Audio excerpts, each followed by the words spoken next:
Yes, good evening. You're watching UBC TV. My name is Lekki Michael. Thank you for joining us at this particular hour. This is the Education Forum, and I'm your main host at this particular hour. I'll be joined by Mr. Lumo Richard Unlimited, who is an inspirational speaker, a parenting coach, and as well as children and youth counselor.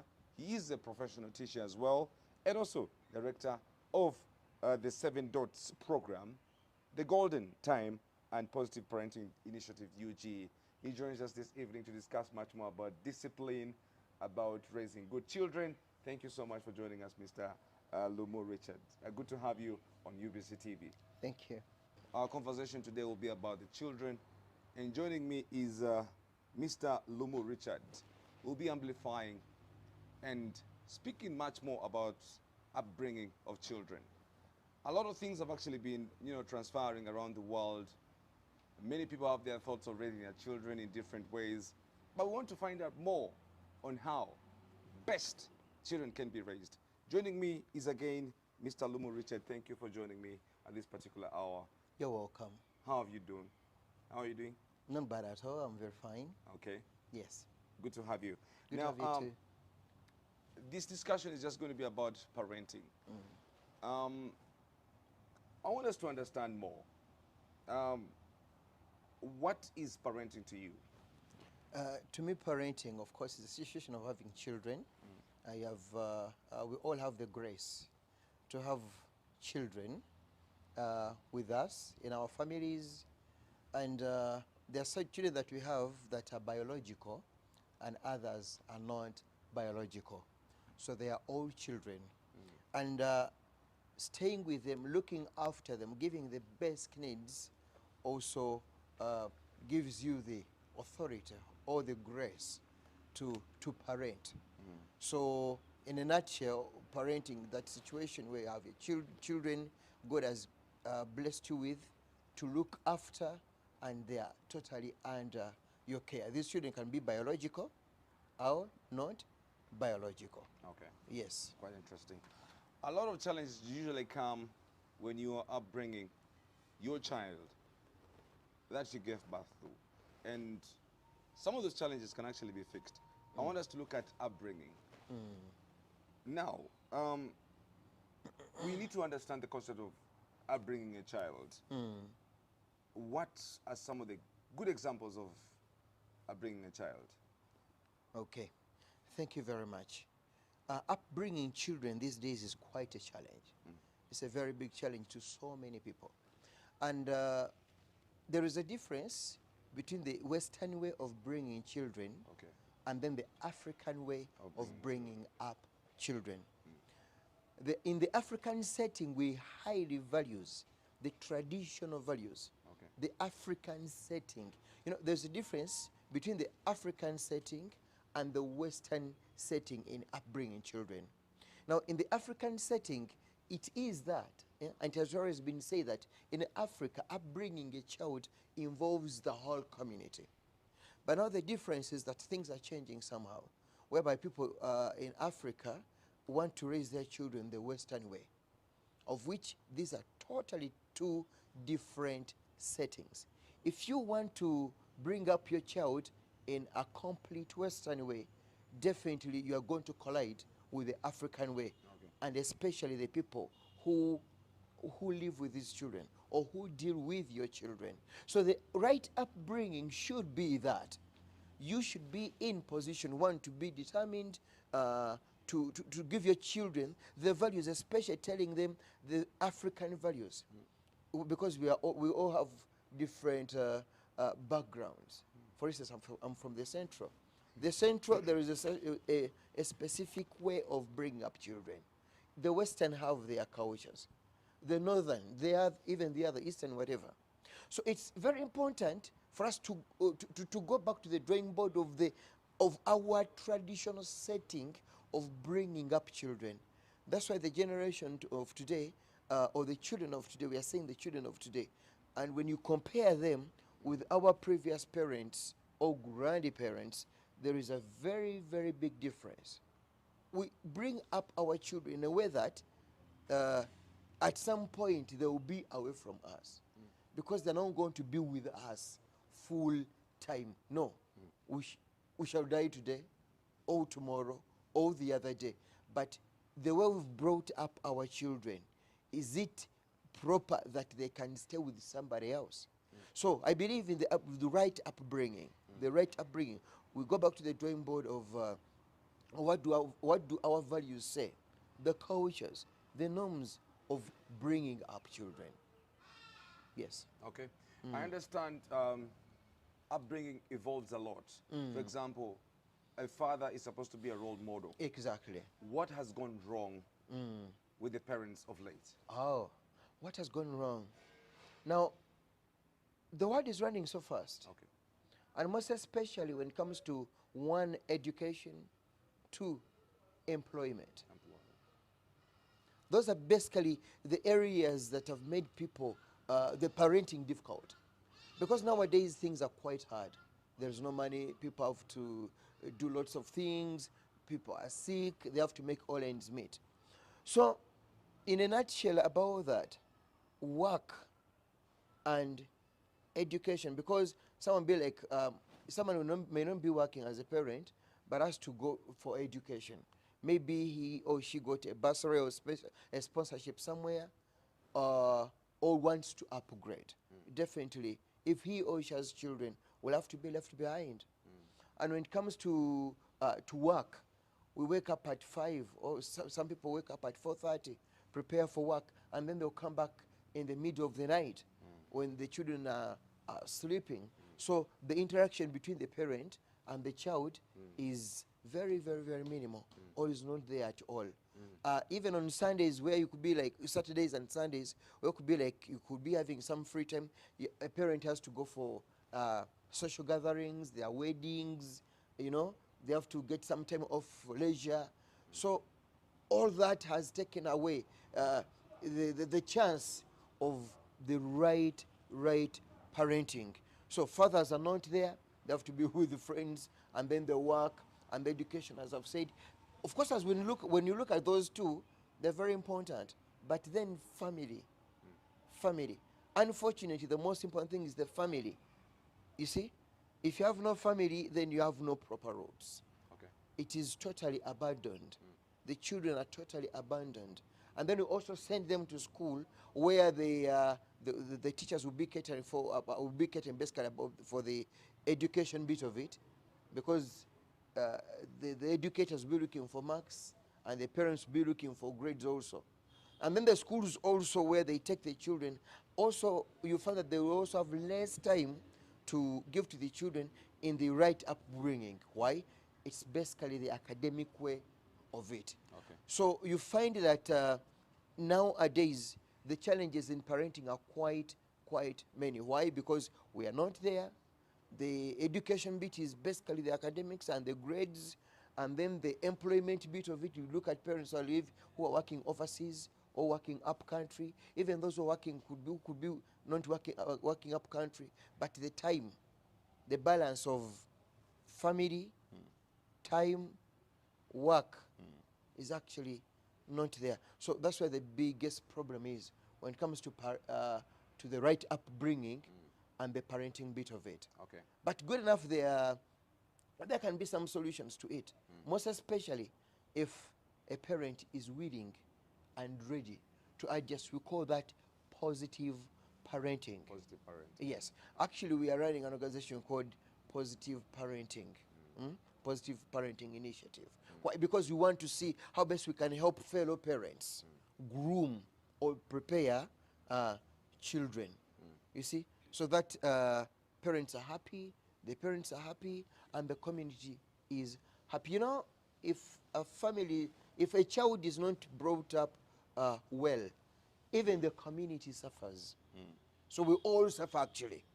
So that's why in the African setting we always have that saying that it takes a village to raise a child. But these days it is quite different. People don't want their children to be corrected. They are like, they're only my children. So why should somebody else come in? So if someone allows somebody to come in to talk to him or to about the children, all her children, we call that positive parenting. Meaning this person is very much willing to adjust to the positive way of bringing up his or her child because of different parenting styles. Okay. So what could be your parenting style? What Okay. is my parenting style? What is his or her parenting style? So that is the positive way of bringing up children that you call the positive parenting. And those who are not willing to adjust because my children are mine, nobody should talk to my children about anything, or no one should tell me anything about parenting, then that is the negative way of it. Okay. So here we are looking at the positive parenting. Positive parenting. Positive parenting. And I think positive parenting comes with a lot of things on table. Yes. I want us to first look into the stages of upbringing.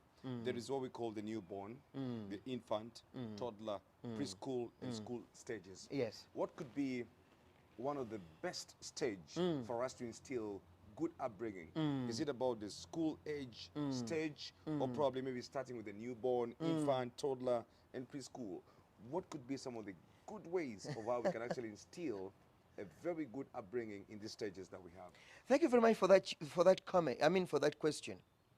I always tell people, the parents, the moment a child gets into its mother's womb, that's when we start bringing up the child. Okay. How? I was expecting you to ask me that. How? Yeah, okay, fine. It's okay. Because it's still in the womb, so you will say that it's not understanding. A human being is a human being. The moment a child lands into its mother's womb, there is growth. Okay. You see, it is growing. I tell mothers and I tell parents that as the child is growing, start talking to the child when it is still in the womb. You see? So by the time the child comes out, there are so many positive things you've spoken to him or to it. You said to it because it is not understanding that kind of thing. So, but when the moment the child comes out, actually before it even comes out, as I've said that for the period of 9 months, you should be communicating to your child. Give an example. If you play music when the child is in the womb, of course the child will start moving or dancing. So you even pray and talk to the child. You are coming to this world. You should be A, B, C, D, E. And when the child is born, the blessing is already there. Now, we lose our children right from the period or the time of birth. Because when a mother is also breastfeeding the child, she should be in position to tell the child, Gundi, sit properly. You are being breastfed. Sit properly. You are teaching him or you are teaching her how to sit when you are eating. You see? So the moment the baby is breastfeeding and growing up, you correct. Because if you can groom a puppy, what about a human being? So you tell the child the exact everything you want him to take on. Many parents say that she's still young. Why do you tell him all that? The moment you lose your child right from the stage, from the time of infancy to 12 years, because they're now becoming teenagers, they're entering the adolescent age. Remember, when the child is born, its brain is empty. Okay. It is the environment and us that fill that brain with content. Let it be negative content, let it be positive content. So the environment dictates a lot. Dictates a lot in the upbringing. Where the child dwells, where he or she spends most of his or her time.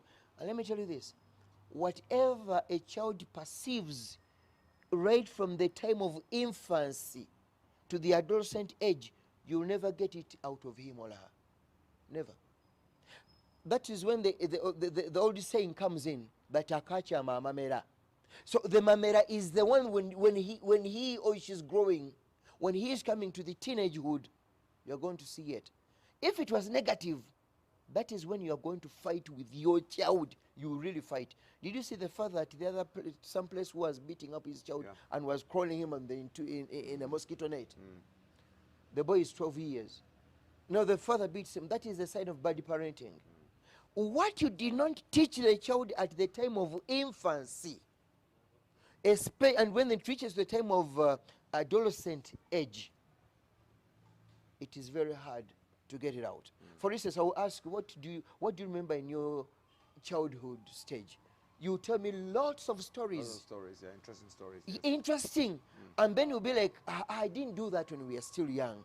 So the time of infancy dictates a lot. The adulthood, we're already mastering what we learned when we're still young. And that's what I said, that your future is not made after school. Your future is made right before school. Who brought you up? How did these people bring you up? What did they teach you? Was it positive parenting or negative parenting? So I will not tell you that when they are this age, teach them this. Well, no, this is a human being. Tell him, groom him in the right way that you would really love them to grow into. Are they going to be if you are irresponsible as a parent or their childhood, they will never learn to be responsible. They will not. Even if they try to go out to go away from it, they will come back to it. Why? Because they learned it when they were still young. So that's why I'm saying that it is very important that we start preparing our children right from the time of infancy. If you're waiting for him to go to secondary, you've lost it. If there is something that says that they're still young, I'll teach them when they're this age, you're losing it. You will not even have that time. You start preparing now, especially from the time of infancy.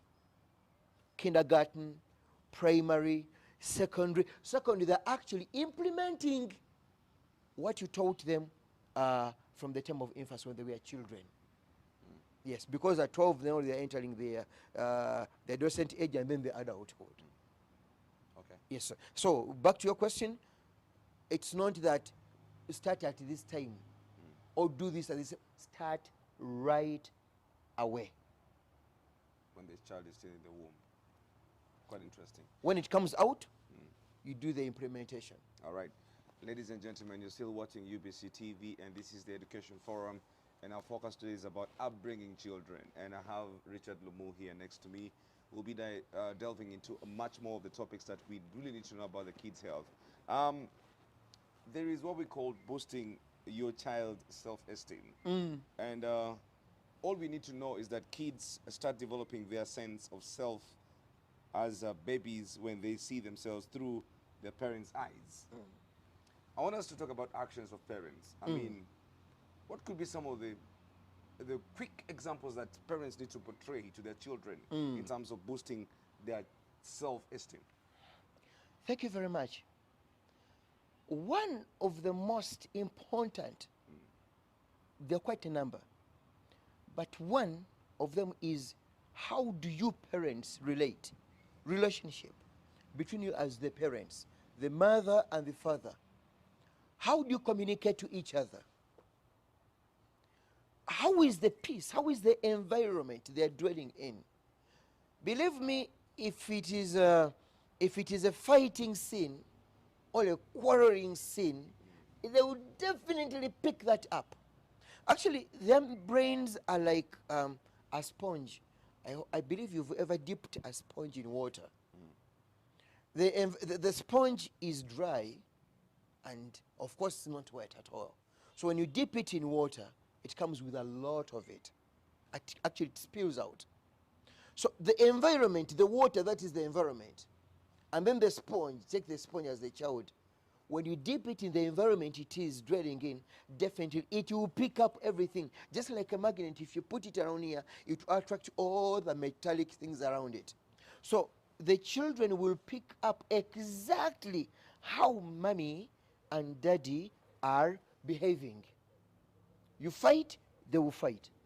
You disrespect the mom, they will disrespect. You abuse her or all sorts of insults, they will do exactly the same. Okay. You understand? So communication is very important. Okay. Responsibility. If you are a responsible father, they'll definitely pick it up. If you dress decently, they'll dress decently. That is, if it's the mother or the father. If you put on a tie, they'll have to put on a tie. If you move well tucked in, definitely they'll always tuck in. So whatever happens around the child in infancy, or the child when they're still children, they will definitely pick it up. Communication, self-esteem, and confidence, it is all brought up if you appreciate them, praise them, appreciate them, take on your roles as a parent, then the self-esteem itself will be boosted up. You understand? Okay. So basically that is what is most important in boosting their self-esteem and confidence. All right. Well, you're still watching UBC TV, and this is still the Education Forum. My name is Licky. I still have Richard Lumo. We're discussing about the upbringing of children, instilling discipline. We will have a variant topical issues to discuss in line with, raising children. Let's have a break, and we'll be back shortly.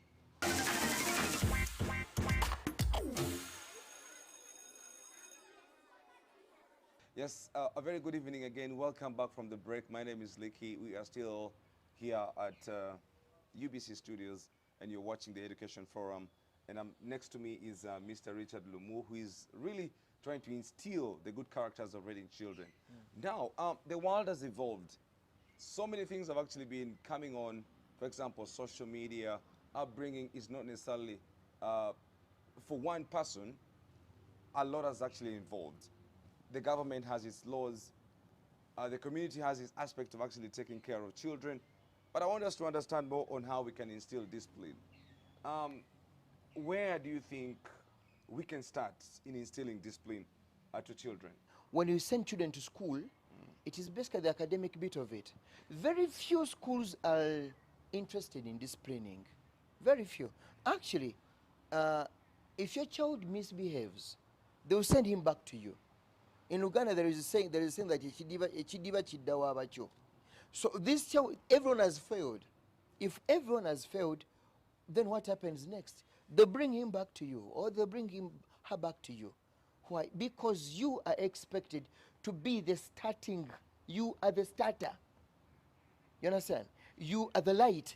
You're the first light as a parent in the child's journey. So if anything goes wrong, they will definitely send this child back to you. So it starts from home. What a child goes to school with is exactly a reflection of the home. If a child is undisciplined, it means that you have not played your role as a parent. And there are some programs in schools, the disciplining programs. You also find that the parents also fight these programs. Why? They're like, this is a modern world. You see, children shouldn't be told this. But let me tell you this: discipline has got nothing to do with a modern world. You understand? Discipline has got nothing to do with a modern world. Let it be Western, let it be African, let it be anywhere. Discipline is discipline. Why? Because even employers need a disciplined employee. If you do not respect anyone, if you don't value anyone, even your bosses, you do not keep time, you are disorganized, who is going to employ you? You are not a creative thinker, no matter how learned you are. Even if you have a PhD or a degree in something, and your discipline is very, very low, who is going to take you on? Your degree or your PhD will be yours. For us, what we need is something transferable from you. How do you treat us? If you are given responsibility, how do you do it? That goes back from home. If your parents didn't teach you to be disciplined, organized, responsible, then how am I going to entrust you with anything that I want to give you? So it should start from home. You understand? Okay. When it starts from home, then it goes to the community, the environment around your home. You know, we have a problem nowadays that we no longer want our children to go to different homes or judges or singers. The order has changed. You see, but just a few families that are responsible enough where you would be comfortable to send your child to live with those children. But these days, the parents are not there, and the children do everything they want. And then the problem is, who is going to look after these children? It's the maid. A maid who has also come from a family that has not prepared her very well. Okay.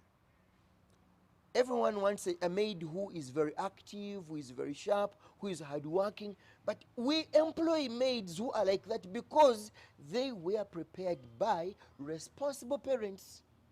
Okay. And then for us as parents, what are we doing? Then the community also has to come in. They have to give you reports about your children in your absence. This is how they behave. They move all over, they loiter around the village when you're not around, and you may not be aware. It is the community now giving you all this information. Okay? So you should be in position to accept both the negative and positive criticism. And then it also goes to the school where these children are studying from.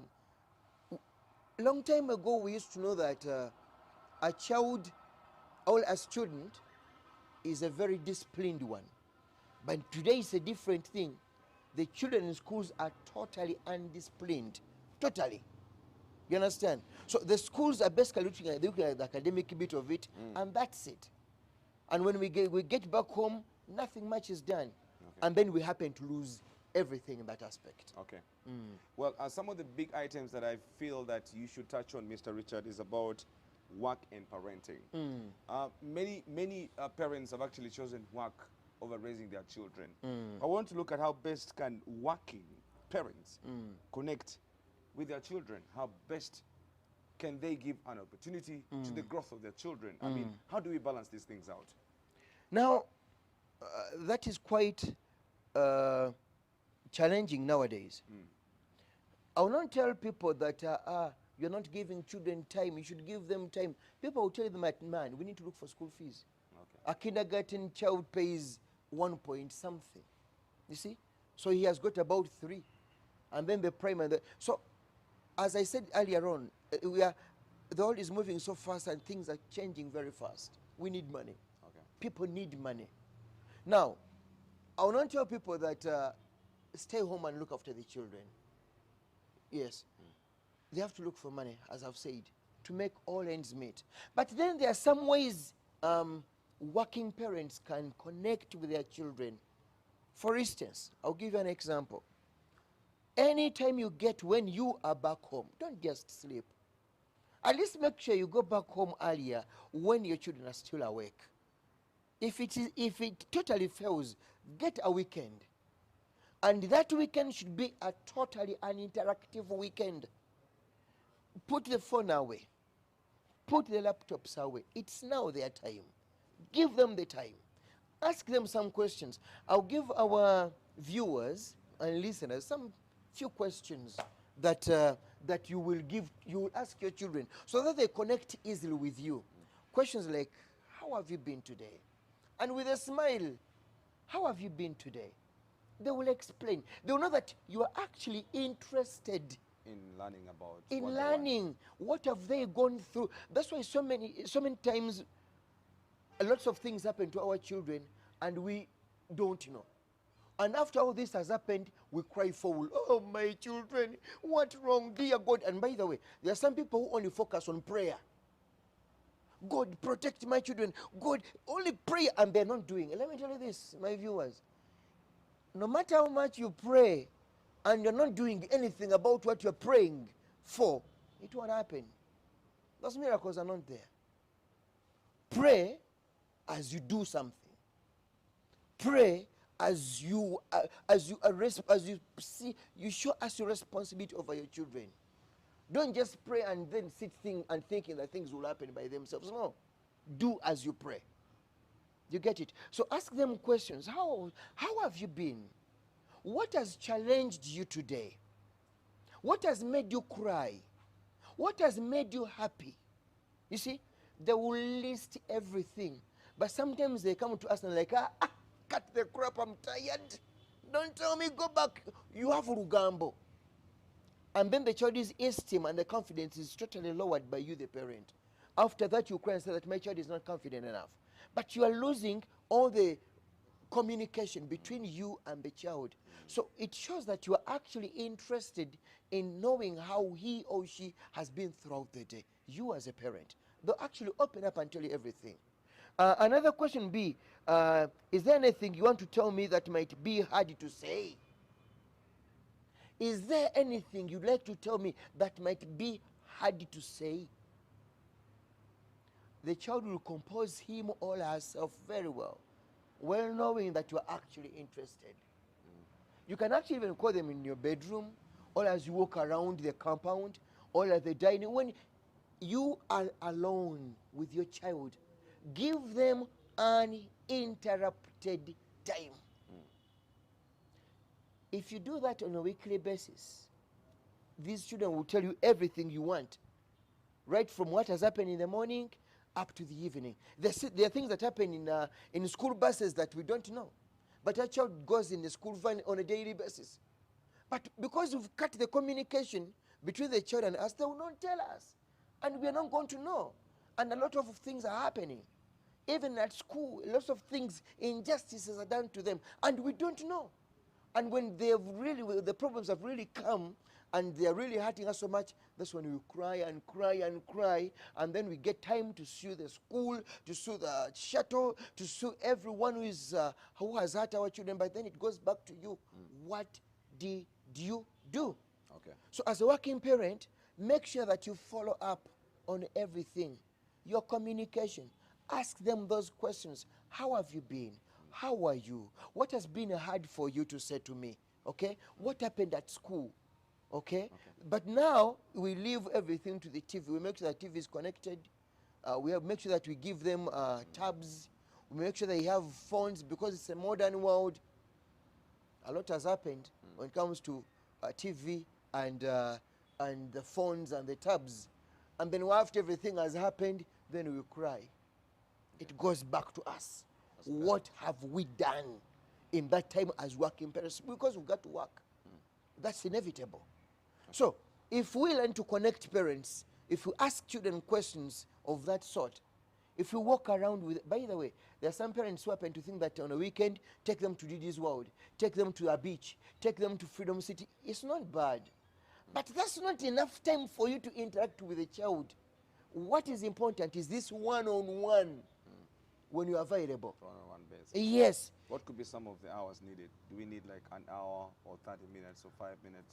I mean, the basic time needed for a child. Let me tell you this, and our viewers, impacting a child does not take days. Impacting a child does not take so many hours. Even 5 minutes can impact a child. 5 minutes of this kind. Even 3 minutes can impact a child. Even seconds, for instance, someone can tell you a word in just a second, and then it lives with you all your life. All your life. So it doesn't need to take you hours. Just get some free time. Play, talk, that's it. Explain to them everything. We don't explain to our children why we are not there. Tell them the nature of your job. Get them, take them to your place of work. This is how I work. This is where I work. I come early because when I come, I have to coordinate this. These are the people under me. My job is like A, B, C, D, E. And I come back home late. Why? Because I have to do A, B, C, D, E. They will understand. And if it's a weekend, then it's a weekend, it's a Sunday, so I'm home. If you're going, I will talk to them. I'm not going to be present for some 2 days. Why? I'm going here to do A, B, C, D, but this is what I expect.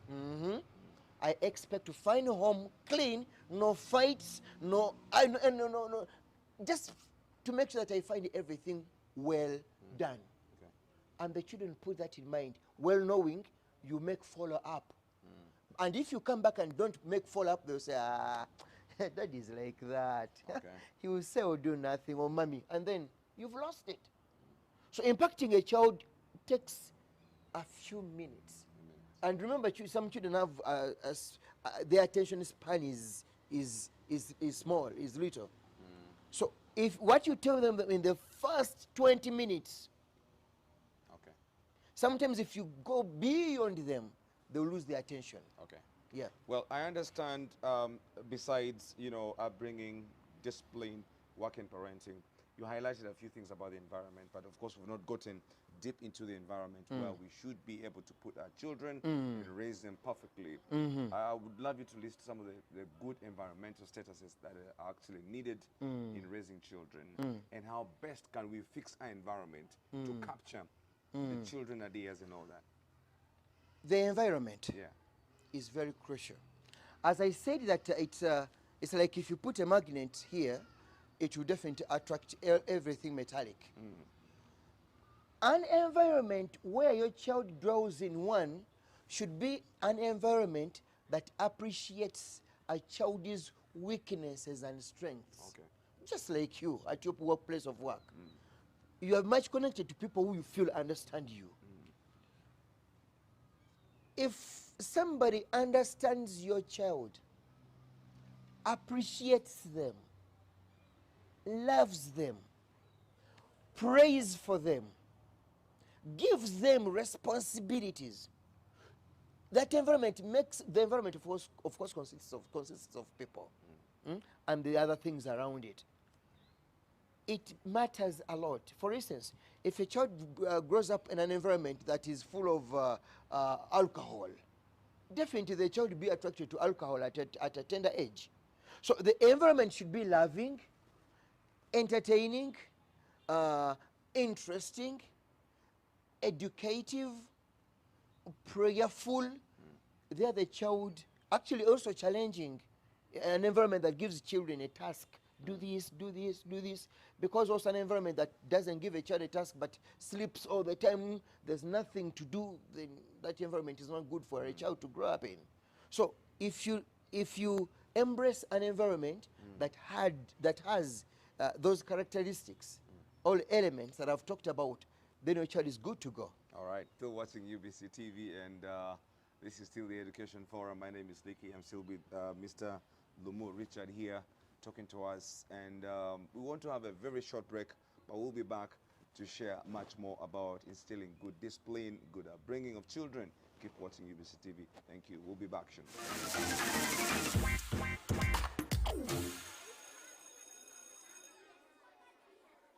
All right, welcome back to the Education Forum.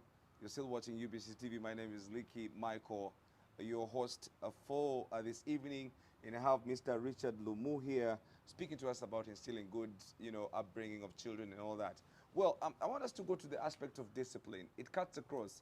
There is a traditional way of disciplining children. Back then, we were raised in a way that if you do wrong, they put you down and they give you some canes. And we believe that traditionally, that shaped a lot of the society. But according to what we have recently, in the law, it is prohibited that when you beat up a child, it goes a little bit wrong with the law. I want us to understand much more about that aspect. Mr. Lumu. Yes, sir. Beating a child, as growing up, we thought that was somehow a corrective way of, upbringing children. But now the law has come in, the modern world has come in. How best do you think we can interpret that? If you really did anything wrong, you'll be put down. But you know what? We had life. They could give you 40 strokes of the cane, and you're fine. 50 strokes of the cane, and you're fine. Now, these days, give someone 40 strokes of the cane. What will happen? You're violating their rights as children. As children. So, beating, it shaped us. Actually, in the Bible says, as we've said, that spare the rod, spoil the child. Exactly. Also, the Bible talks about it. Some simple spanking and the rest of that. There is, I think, to me as an African, I'm an African, I will be an African. And that's where I grew up from, and that's where I am. So, what's my take about the beating, disciplining a child through the beating of it?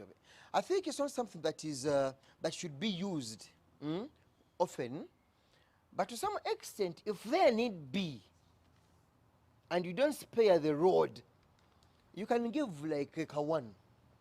Usually, me with my children, fact is with my children, I used to do it, but I would tell them, Do you know why I'm punishing you?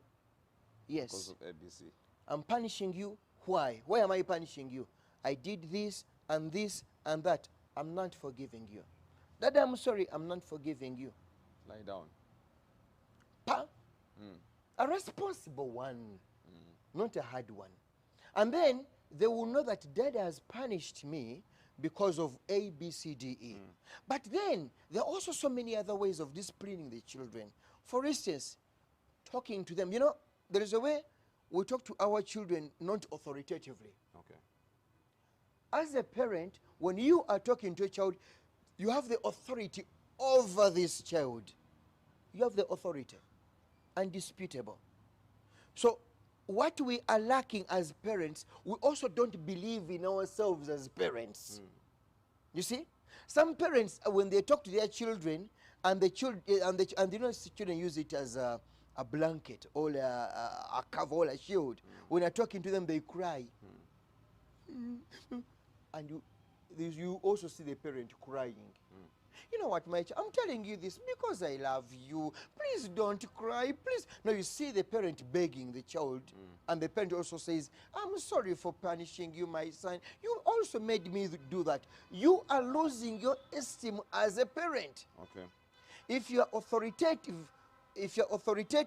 when you are talking to a child, the child will know that, hey, daddy is tough. Okay. When daddy says this, he means it.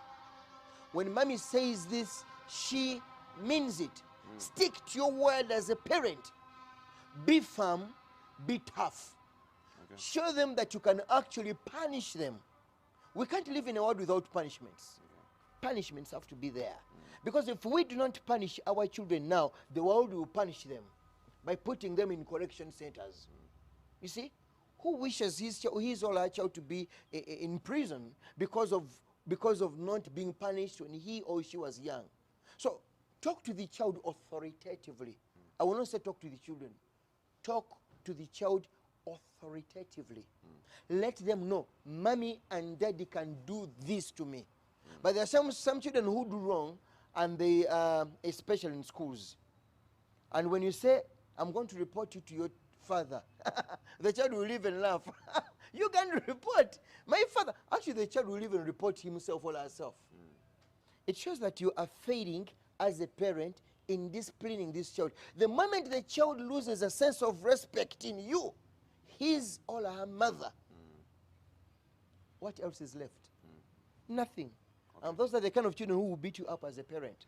I know we are running out of time, but I'd love him to explain to us a little bit more about the aspect of poverty. There are challenges associated with poverty, and also having a lot more of financial statuses that also contribute to a lot more of our upbringing. I mean, can you explain to us, I mean, what do you think is the right way to go? Do you think the poor people have much more challenges in raising the children, or probably people that have a lot more of, you know, financial benefits in raising children? I mean, how can you rate the two? It all depends on your parenting style and what you view as a parent. Poor people raise their children responsibly, you see, because they will have all the time to monitor their children somehow. Okay.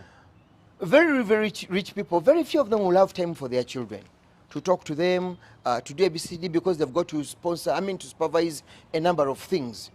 But then it also depends on what you believe in and where your interests lie. If your interest lies so much in acquiring or accumulating wealth, you will have to lose another. If that's what you need, then you will have to lose the family somehow. But then everything you've worked after, you've worked for, and then the children won't be in position to take it on, then you lose it all. That's why you find that in so many of the African settings, that if somebody dies, then everything goes, or he or she dies with all the riches. Because we gave the time to everything we're working for, and we don't give the time to children to actually look after what we've been preparing, or where our time has always been. So at the end of it, you find that we have lost it all. Sometimes businesses even collapse, and the families collapse. So it depends where your interests lie. Okay. I think they should be balanced. Your work and then your children or your family. So give them at least some equal time. Okay. If you're still watching us, remember there's another interesting thing that we need to be looking forward to as Mr. Lumu Richard Unlimited will be hosting the Parenting Evening Talk. We'd love to know much more about this event. I mean, what does it entail? We need to really know much more about that. Please, can you explain to us? I mean, what do we have about the Parenting Evening Talk? Thank you. As we wind up. Yeah, we are so passionate. Personally, I'm so passionate about parenting and children because I work with children. Okay. All my life I've been working with children up to today. And I believe I will die working with children. All right. And I'm very much interested in seeing children living a responsible life. Now, we've prepared an evening talk for parents because there are so many challenges that we are going through as parents. So God has given us the grace to have the children. So you and I have different challenges in raising our children.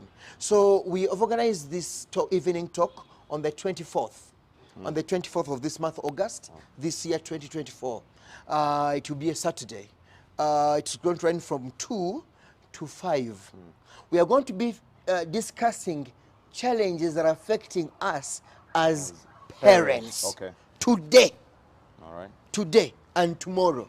And then we want to see how are we going to face these challenges head on as we groom responsible children. So I invite parents to come and be part of that evening talk. Just a few hours. It's going to be at our office along Gayaz Road at Empererwe.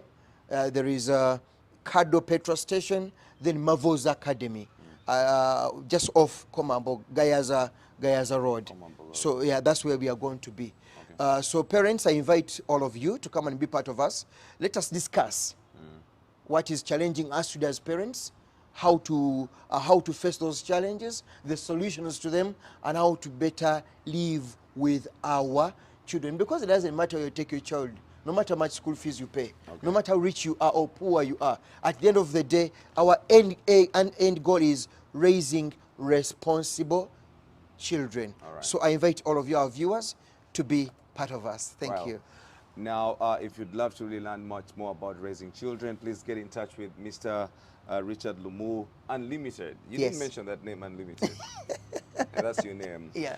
So get in touch. He has actually given you the details, and he will be able to guide you on what road to use to head into his academy as we learn much more about children.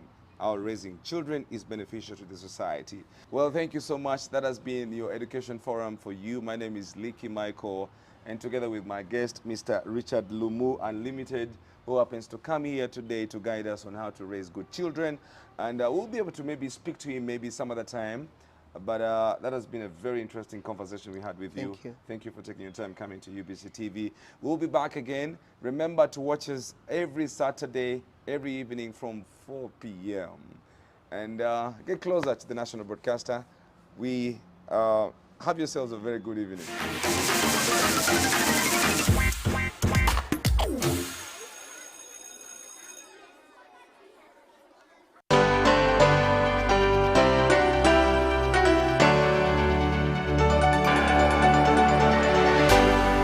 UBC